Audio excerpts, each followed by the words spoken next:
ପ୍ରେମ ବିବାହ କରିଥିବା ସ୍ତ୍ରୀଙ୍କୁ ହତ୍ୟା ପରେ ଶେଷରେ ସ୍ୱାମୀ ମଧ୍ୟ ବେକରେ ରସି ଲଗାଇ ଆତ୍ମହତ୍ୟା କରିଛନ୍ତି। ଗଞ୍ଜାମ ଜିଲ୍ଲା ବେଲଗୁଣ୍ଠା ଥାନା ଅନ୍ତର୍ଗତ ସରନୂଆପଲ୍ଲୀ ଗାଁରେ ଏକ ଅଭାବନୀୟ ଘଟଣା ଘଟିଛି। ମୃତ ଦୁଇ ଜଣ ହେଲେ ସ୍ୱାମୀ ଚିତ୍ରସେନ ନାୟକ ଓ ସ୍ତ୍ରୀ ପୂଜା ନାୟକ।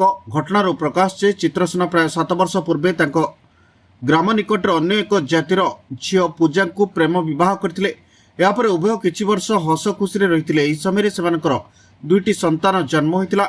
परिवार भलरे चलुवा बेले हठात पूजा किसी गतिविधि को नहीं चित्रसेन सन्देह करने सहित द्वंद्व रही है। धीरे धीरे सन्देह बढ़िबारु स्वामी स्त्री संपर्क में फाट सृष्टि होता। तेणु पूजा दुई छुआ को धरी किछि मास हेब भुवनेश्वर जड़े संपर्कीय घर रोते।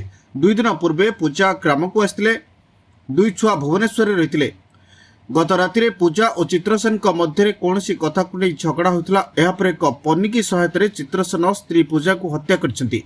यापर चित्रसेन लोकलज्जा भୟରେ घर निकटରେ ଥିବା ଏକ ଗଛରେ ବେକରେ ରସି ଲଗାଇ ଆତ୍ମହତ୍ୟା କରିଛନ୍ତି।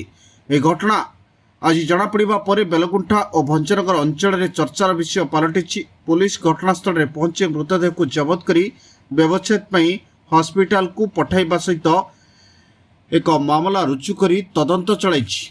এই যে বেলগুଣ୍ଠା থানা অন্তর্গত ସରନୂଆପଲ୍ଲୀ ଗାଁ जो आज दुखद घटना जो गोटे घटी यही घटनार माने घटनार जो प्रभाव मान अच्छी जहाँ जना पड़ी जे चित्रसेन नायक पिता स्वर्गत कुंबर नायक ये सरनूआपल्ली गाँव बेलगुंठा से 7 वर्ष तले प्रेम विवाह करते पाखर तनरडा गाँव पूजा दास को करते बाहागर किसी दिन भितर मनमालिन्य पारिवारिक कंदल झगड़ा झमेला सब आरंभ है। स्वामी स्त्री भितर संपर्क भल नाला प्राय समय झगड़ा लगुले जहाँ प्राथमिक तदंत जना पड़ी 6 मास है पूजा दास और पूजा नायक से गाँ छाड़ी पड़े जाते भुवनेश्वर रही कर्म संस्थान काम करुले। गत 5 तारीख दिन सी भुवनेश्वर फेरी स्वामी स्त्री भर गंडल चलता। 2टा छोट छोट छुआ अच्छे जो मैंने भुवनेश्वर चित्रसेन नायक भाई पाखे अच्छा।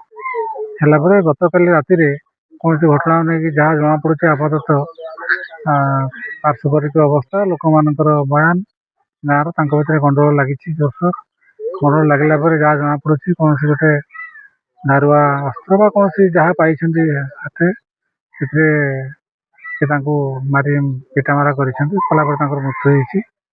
मृत्यु डेडबडीटा यही घटना घर 200 मीटर दूर से गोटे बिल अच्छी चाष जमी से गोटे गचार झुलुवर देखागला। झुलुवा बॉडीर जहाँ भी आपातत आनुषंगिक जहाँ अच्छी लक्षण सब जना पड़ी से गोटे आत्महत्या। आपातत जहाँ जना पड़ी स्वामी स्त्री भितर जो दाम्पत्य कलह से दाम्पत्य कलहर परिणाम स्वरूप आज घटना घटी।